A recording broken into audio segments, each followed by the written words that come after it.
લ્યો બોલો, Valsad railway overbridge પર ગટર નાખવાની કામગીરીની જાહેરાત કરવાનું માર્ગ મકાન ભૂલી ગયા. વલસાડના રેલવે ઓવરબ્રિજ પર માર્ગ મકાન વિભાગ દ્વારા ગટર નાખવાની કામગીરીની કોઈ પણ જાતની જાહેરાત કે જાહેરનામું કે સૂચના આપવા વગર અચાનક આજરોજ વલસાડ વાપી ધરમપુર રોડ બંધ કરી દેવામાં આવતા હજારો વાહન ચાલકો અટવાઈ પડ્યા હતા, તો કેટલાક વાહન ચાલકોએ ચકરાવો કરવાની ફરજ પડી હતી.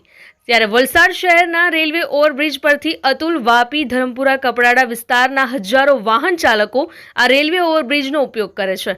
વલસાડમાં અનેક કચેરીઓ, શાળા, કોલેજ અને hospital, railway station, bus station તેમજ અન્ય સુવિધા હોવાથી લોકોને અવરજવર મોટા પ્રમાણમાં રહેતી હોય છે. હાલમાં વલસાડ રેલવે ઓવરબ્રિજ પર નવા બ્રિજનું બાંધકામ ચાલી રહ્યું છે.